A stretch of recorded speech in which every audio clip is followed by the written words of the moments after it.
messieurs, à l'occasion de ce premier forum audiovisuel de l'AOF Immigration Canada, nous avons le plaisir d'accueillir Mme Nadège Ouattarago, fondatrice de l'AOF Immigration Canada, un cabinet d'avocats spécialisé dans l'immigration, et son invité, M. Boubacar Traoré, réfugié ivoirien nouvellement accepté au Canada, qui nous livreront leurs réflexions sur la thématique centrale de ce forum, les défis que peuvent rencontrer les réfugiés arrivés au Canada et les conseils que nous pouvons leur offrir. Je m'appelle Xavier Lambert et je vais donc animer ce forum en ce 29 juillet 2019 dans les studios de Choc FM et je suis assisté à la technique par Sabri. Alors tout d'abord, sans plus tarder, je vais demander à chacun des deux participants de se présenter brièvement.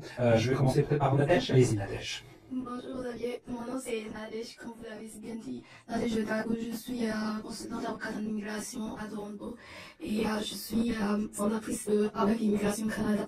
Alors c'est un cabinet de conseil en immigration, mais on essaie de ne pas rester sur les conseils légaux ou les papiers. On essaie d'accompagner nos clients, que ce soit avant leur arrivée, les préparer mentalement, mais aussi à l'arrivée, grâce à nos partenaires, les services d'établissement et d'état d'emploi ici, pour qu'ils aient une immigration réussie. Très bien. Alors, tout d'abord, je voudrais signaler à nos auditeurs que les opinions qui sont exprimées dans le cadre de cette émission ne sont pas des conseils juridiques, bien entendu, c'est une émission de radio, et ne reflètent pas forcément celle de la coopérative radiophonique de Toronto et de ses agents, et n'engagent, bien entendu, que ceux qui les formulent. Alors, merci Nadège. Je vais demander maintenant à Boubacar de se présenter. Merci bien, monsieur. Moi, c'est Boubacar Traoré. Je suis ivoirien, réfugié au Canada, nouvellement accepté, réfugié accepté. Très bien. Et peux-tu nous expliquer un petit peu, dans un peu plus tard encore de l'émission, on va en parler, mais peux-tu nous présenter un petit peu ton parcours? Mon parcours, j'ai quitté la Côte d'Ivoire. J'ai quitté la Côte d'Ivoire le 23 janvier 2018, nous avons 1h du matin. Je suis arrivé au Canada, dans la nuit, vers 22h. Et c'est aujourd'hui que ça a commencé. Et que l'aventure a commencé. Oui, l'aventure a commencé. Très bien. Je vais passer la première question à chacun d'entre vous. Tout d'abord, à Nadège, que représente le Canada pour toi?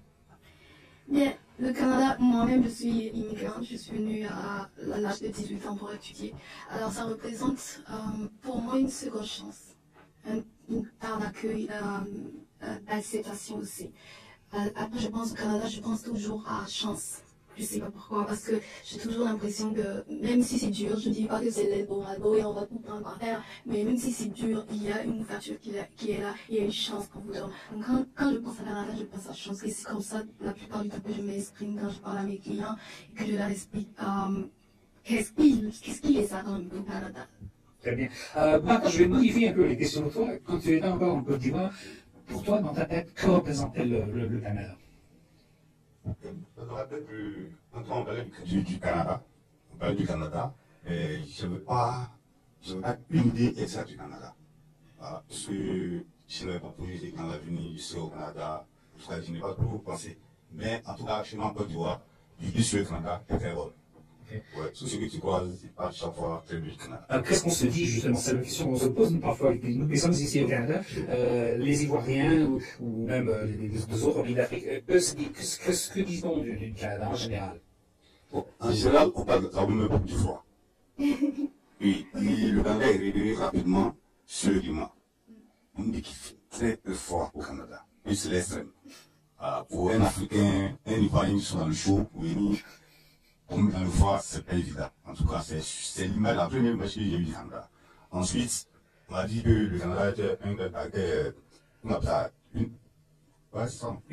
accueil, voilà, et que le travail, il n'y a pas de problème, tout se passait très bien au Canada. En tout cas, on a toujours eu une bonne impression sur le Canada. Alors, je vais poursuivre avec Boubacar. Quels sont les défis que tu as dû surmonter à partir du moment où tu es arrivé au milieu de la nuit au Canada? Le premier problème au Canada, lorsque je suis sorti de l'aéroport, c'est la fraîcheur. Parce que j'ai arrivé en janvier, le 23, vraiment la fraîcheur m'a accueilli directement. Et là, c'était difficile pour moi de supporter, c'était très très difficile. Mais après, l'intégration aussi n'a pas été aussi facile parce que je ne sais pas où me situer, je ne sais pas quoi faire. C'était un peu compliqué quand même. Où tu arrives, c'est la question que parfois je me pose, c'est lorsqu'on arrive à l'aéroport, quelle est la première, où on passe la première nuit? Oui, moi quand je suis arrivé, il y a un chauffeur de taxi, parce que c'est pas pour aller. Il est que je voulais aller à l'hôtel.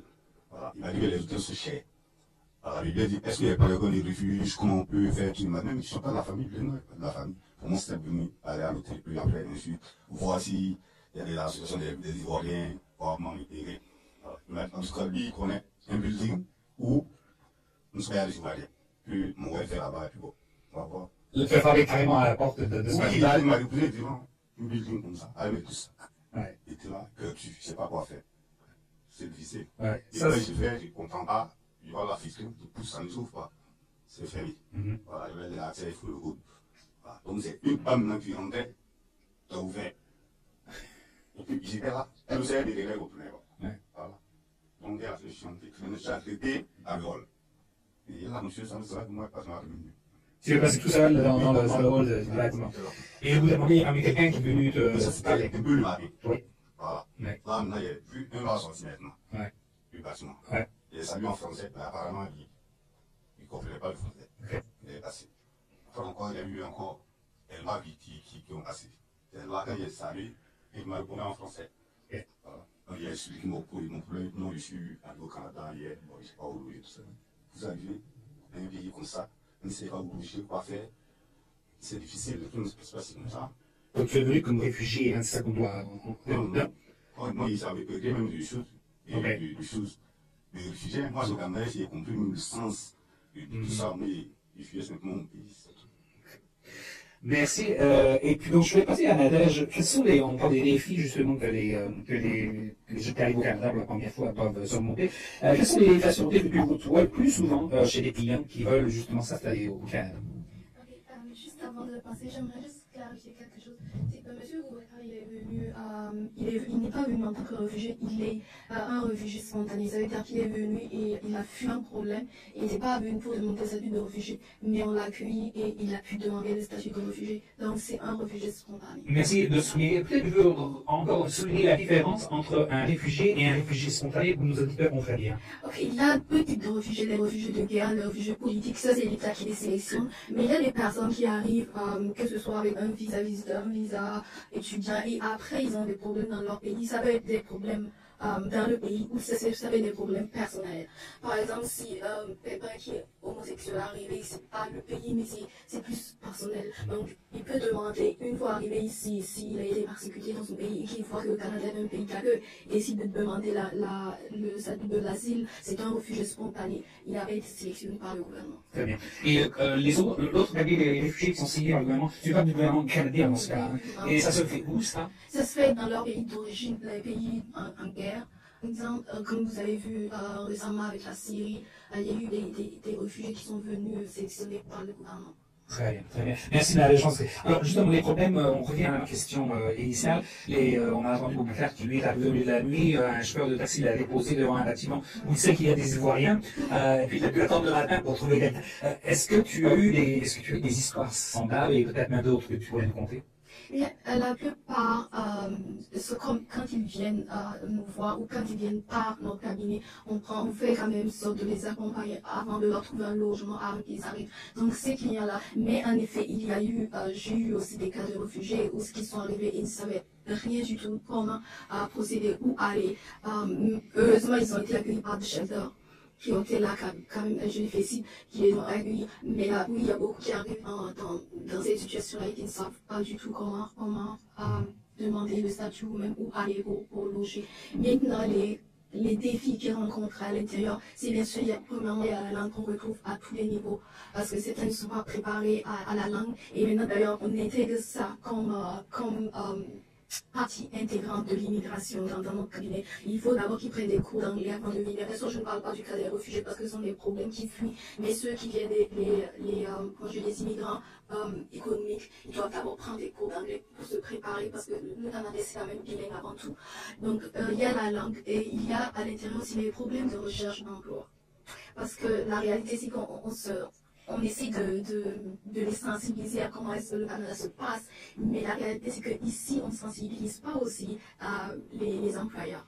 On leur dit voilà, cette année on va avoir combien de millions d'immigrants, mais voilà, donc il y a la main d'œuvre qui est là, mais est-ce qu'ils sont prêts à travailler avec cette main-d'œuvre? Est-ce qu'ils connaissent leur culture? Donc il y a ce problème de décalage entre l'immigration et les employeurs. Donc je pense que ça c'est après quelque chose aussi pour lesquels on peut discuter et trouver des solutions. Donc il y a le problème de l'emploi, il y a le problème de la langue et il y a le problème socio-culturel aussi. Par exemple, si je prends mon pays, quand tu vas en interview ou quand tu parles à une personne plus âgée que toi, tu ne la regardes pas dans les yeux. Ici, la première chose qui m'a choquée, c'est qu'on regarde dans les yeux et à la limite, on n'appelle pas le prénom. Ça vient.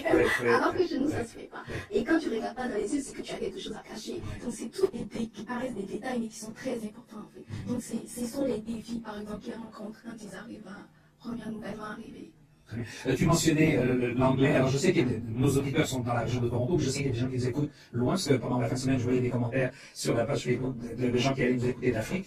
Il faut savoir que Toronto est une ville anglophone qui parle, on va dire, en grande majorité anglais. Et il y a des francophones qui vivent à Toronto, mais c'est une minorité. Donc, la connaissance de l'anglais est absolument essentielle. Je faisais cette précision pour ceux qui et celles qui nous écoutent outre-mer. Je voulais toujours poursuivre avec toi, Nadège. Quelles sont les erreurs qui sont parfois commises par les demandeurs d'asile et quels conseils est-ce que vous pourriez leur donner? Alors, je pense que ce qu'on retrouve la plupart du temps, c'est en commun chez les demandeurs d'asile, c'est cette peur. Premièrement, peur d'être déportés si jamais leur histoire, leur demande est rejetée. Donc, cette peur fait qu'ils se cachent. Ils ne demandent pas l'asile et ils perdent du temps. Quand ils arrivent, je parle principalement des réfugiés spontanés, quand ils arrivent, ils peuvent rester 3 mois, 4 mois sans demander l'asile. Il faut savoir que le temps que vous passez à ne pas demander fait que votre histoire est moins crédible, alors que là, c'est qu'ils ont vraiment fui un problème, mais arrivés ici, ils ont peur. Et aussi, de ne pas écouter toujours quand vous avez un problème, quand vous ne savez pas comment procéder, allez voir des professionnels. Je ne dis pas forcément des professionnels renumérés, ça peut être l'aide juridique qui est là pour ça, mais allez demander de l'aide pour avoir des conseils d'un professionnel. Parce que j'ai vu des cas où on m'a dit, je n'ai pas demandé parce que mon ami ou une de mes connaissances m'a dit que si je demandais, ils allaient me mettre en prison. Vous voyez, alors cette personne aurait pu rester comme ça et perdre son statut et devenir illégal. Et il y en a beaucoup comme ça qui perdent leur statut parce qu'ils ont peur de demander simplement et d'être mis en prison pour des conceptions ou d'être déportés. Alors que même quand votre histoire, votre demande est rejetée, vous avez quand même la chance de faire un appel. Donc on ne vous arrête pas sur place et on vous amène, on vous déporte, c'est pas comme ça. Mais tout ça c'est dû aussi à l'ignorance et qui n'est pas rectifiée mais qui est amplifiée par les connaissances ou les amis qui soi-disant connaissent et qui ne connaissent pas en réalité. Donc les conseils qui sont donnés par d'autres ne sont pas nécessairement les bons, c'est bien ça que tu veux dire, Nadège? La plupart du temps c'est vraiment pas le bon conseil. Est-ce que cette peur des autorités est peut-être liée aussi à une peur des autorités qu'ils ont eues dans leur pays d'origine? Est-ce que ça pourrait être aussi un petit peu un cas? Parce qu'ici, en général, la plupart des Canadiens n'ont pas peur des policiers, n'ont pas peur des autorités. Mais ce n'est pas le cas dans le monde. Est-ce que tu pourrais peut-être élaborer là-dessus, Nadège? Absolument, parce que quand on prend, surtout pour ceux qui fuient à cause d'un problème dans le pays, il y a souvent beaucoup de corruption, beaucoup de maltraitance. Alors quand ils arrivent ici, ils ont peur de parler de leurs problèmes parce qu'ils se disent, ok, et si on meurt? Et si ils vont raconter ça aux autorités de mon pays? Je dis non, le Canada n'est pas là pour ça. Donc effectivement, on remarque qu'il y a toujours ils sont obnubilés par cette peur-là. Et aussi, il y a cette peur des gens qui ont eu des problèmes, qui sont fait maltraiter, auront toujours cette honte de parler de leurs problèmes, donc ils se cachent. Et aussi, effectivement, il y a cette peur, comme vous disiez, d'avoir des problèmes avec les autorités de leur pays, qu'on les dénonce. Donc le conseil, c'est d'aller voir tout de suite les autorités et déclarer le fait que vous souhaitez rester au Canada et que vous déclarez réfugié, le faire le plus rapidement possible. Est-ce qu'on peut même peut-être le faire à l'aéroport? Oui, absolument. On peut le faire aussi à l'aéroport. Ça, c'est une autre façon de le faire. On peut le faire à l'intérieur du pays. Il y a 2 types de façons de le faire aussi. Mais quand on ne sait pas comment le faire ou quand on a peur ou quand il y a des gens qui ne savent vraiment pas comment ça fonctionne et quelles sont les lois. Alors, allez voir des professionnels pour vous faire aider, pour vous faire conseiller, parce qu'ils ne sont pas là pour... il y a une chose aussi, quand vous parlez de peur, il y a la peur des autorités, mais ils ont peur de tout le monde. Alors, même dans un avocat, ils ont peur parce qu'ils se disent, est-ce qu'il va me dénoncer, est-ce qu'il va dire, on n'est pas là pour vous juger, ou pour vous dénoncer, ou pour faire ce qu'on est là pour vous aider au contraire. Donc, quelle que soit l'aide que vous allez trouver, essayez de trouver l'aide professionnelle si vous ne savez pas comment le faire. Mais en effet, oui, il y a des réfugiés qui demandent l'asile dès l'aéroport. Alors, j'imagine, on va au service des douanes, mais si on décide, le lendemain, on arrive à Toronto, et le lendemain, on dit, OK, je vais déclarer mon statut, que je souhaite être réfugié au Canada, où est-ce qu'on se rend? À Dundas, il y a à CCRC là-bas, parce qu'ils vont prendre les documents, ils vont remplir et ils vont retourner pour les déposer. Peux-tu nous donner l'adresse, Nadège? Je m'excuse, je n'ai pas l'adresse. Tu as parlé de Dundas? C'est Dundas, oui. Dundas et c'est au centre-ville? Oui, c'est au centre-ville. D'accord. Est-ce que c'est le poste de police sur Dundas? Non, est-ce que vous allez là? Immigration Canada. Donc il suffit de regarder, demander Immigration Canada.